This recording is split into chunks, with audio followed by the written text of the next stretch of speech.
Ano nga ba talaga ang tunay na plano ng mga rulers sa mundo ng mga tao? Bakit nila pinapadala ang mga iba't ibang monster upang kalabanin ang mga hunter? Dahil sa episode na ito ay sasagutin ng Monarch of the Beginning ang lahat ng katanungan ni Jinwoo.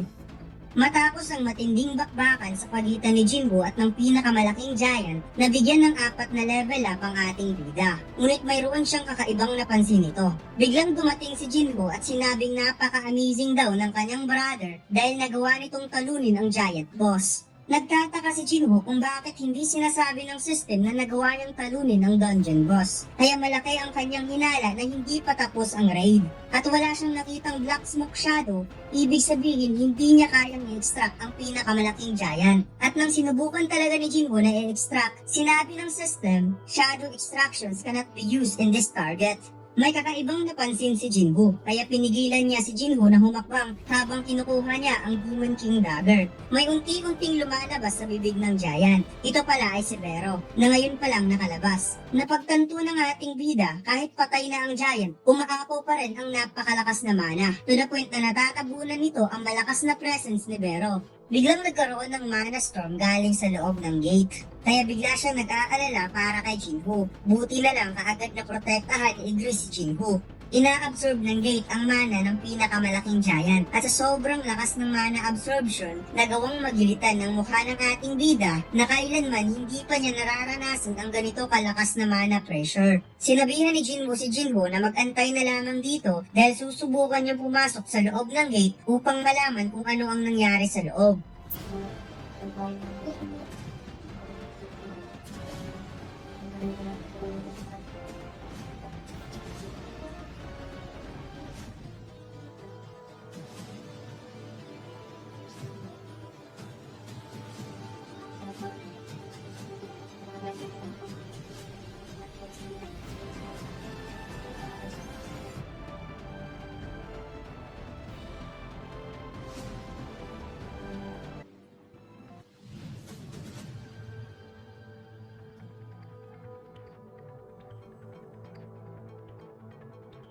Sa pagpasok ni Jinwoo, nagulat siya sa kanyang nakita. Isang napakalawak na lugar na may mga ribulto ng mga demonyo. At naisip niya, well dapat naman talaga malawak ang lugar na ito dahil dinadaanan ito ng mga giant.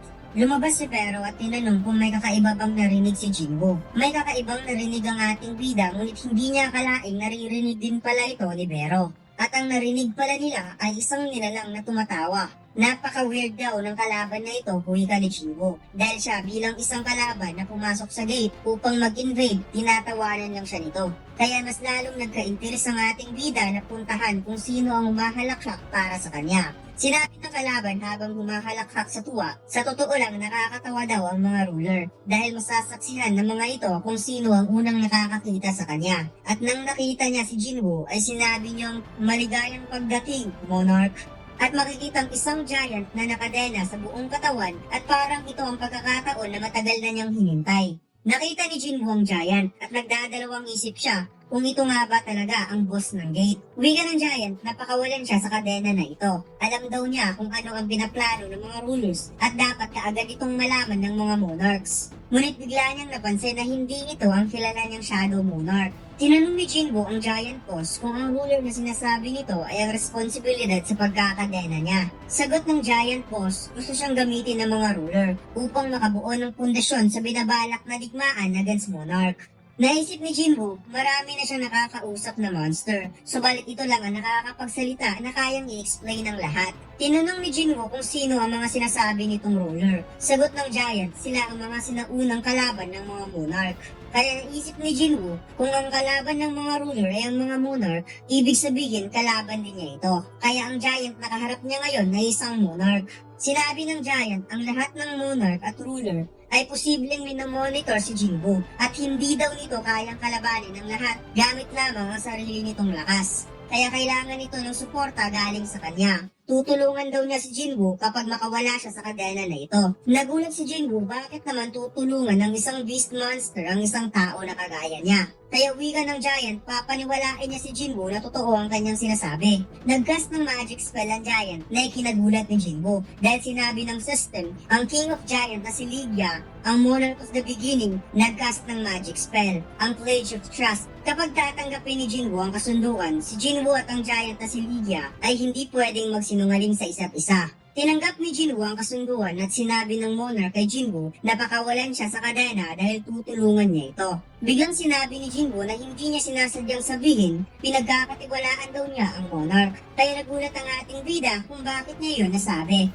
Naunawaan ni Jinwoo ang effect ng skills at tinanong niya kung bakit naiiba ang monster na kaharap niya ngayon sa ibang mga magic beast monster. Naintindihan ng Monarch kung ano ang ibig sabihin ni Jinwoo. Ang mga magic beast daw na tinutukoy daw nito ay mga denizens of Chaos World. At tinanong din niya kung paano daw naisip ni Jinwoo na pagkukumparahin ang mga denizens of the Chaos World sa isang monarch na kagaya niya, na siya naman ang namumuno nito. Sinabi ng Giant King ang mga denizens na lumitaw sa gate ay ang mga naghihirap na monster dahil sa pagkakabihag dito sa mga rulers. Since sila ay nakaranas ng struggles and pain, kaya mayroon itong destructive mindset. Subalit siya ay isang monarch, isang king, kaya mayroon siyang kakaibang katinguan at nag-aantay lang siya ng tamang pagkakataon na makatakas sa mga kadenang ito. Tinanong ni Jinwoo kung ang mga ruler na sinasabi nito ay ang mga silver soldier na mayroong pakpak. Sagot ng Giant, sila daw ay mga soldier ng mga ruler. Kaya muling tinanong ni Jinwoo kung bakit pinapadala ng mga ruler ang mga magic beast sa kanilang mundo.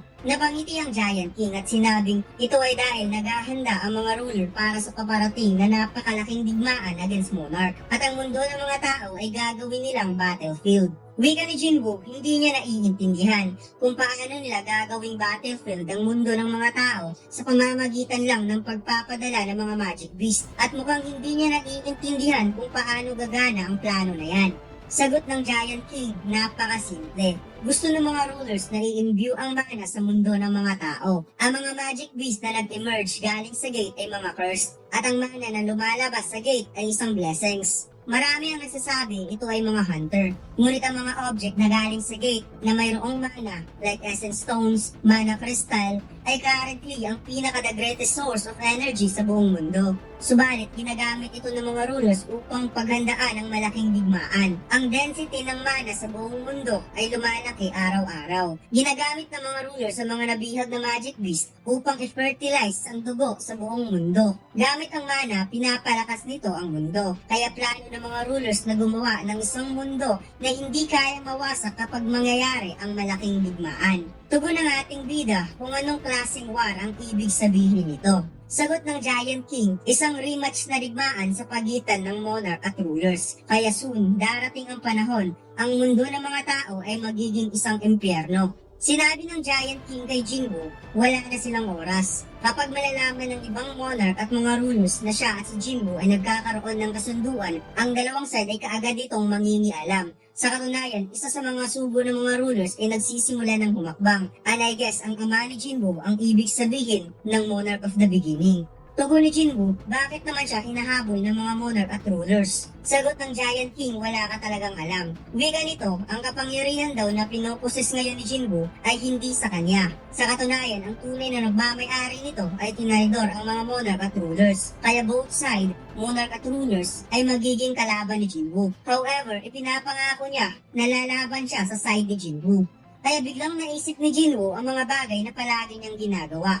Kung gusto daw nitong lumaban kasama siya, mas maganda kung magiging isa ito sa kanyang mga shadow. Napadilat ang mga mata ng Monarch of the Beginning sa sinabi ni Jinwoo. Sinabi ng Giant King kay Jinwoo, ang mga monarch at rulers ay mayroong astral bodies. Ibig sabihin nawawasak sila kapag sila ay namamatay. Kaya hindi sila pwede magiging isa sa mga shadow soldier. Kaya pakawala na siya ngayon din dahil binigay na niya ang lahat ng mga sagot sa katanungan ni Jinwoo.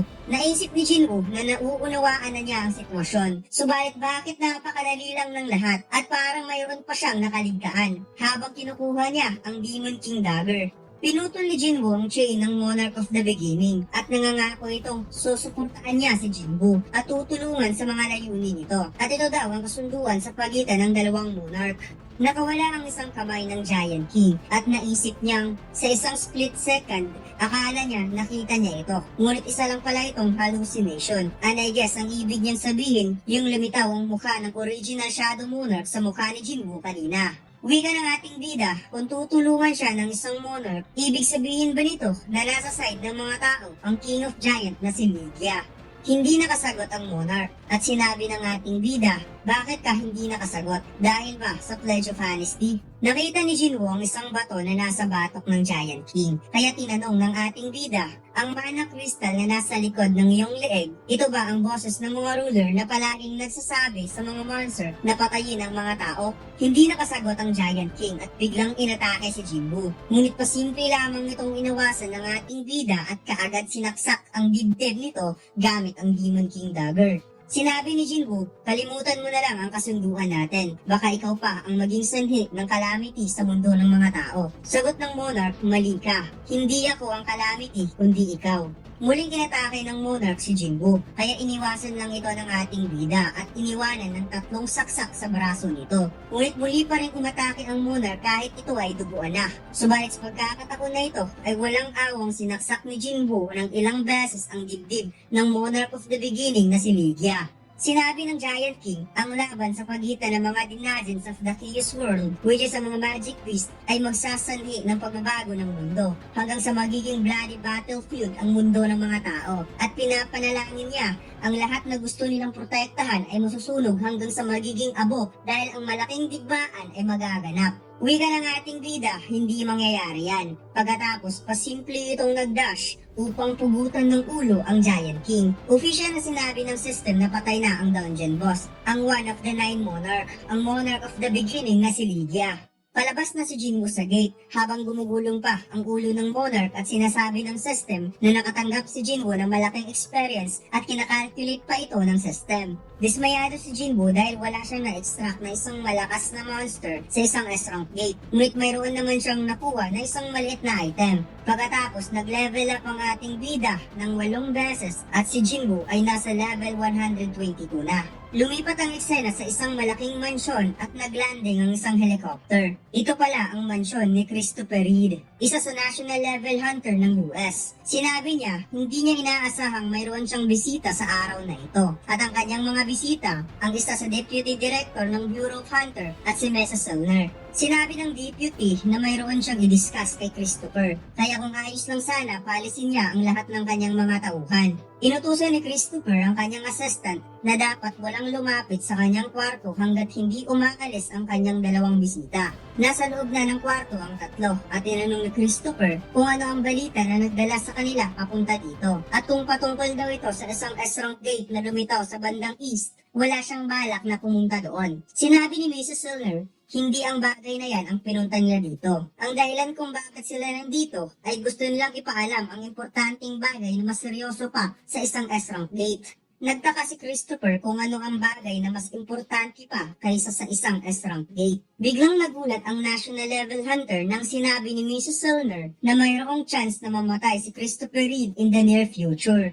At dito lang nagtatapos ang ating kwento mga lods. Huwag mo sanang kalimutang mag-like, comment at mag-subscribe sa ating YouTube channel at mag-follow sa ating Facebook page. Salamat!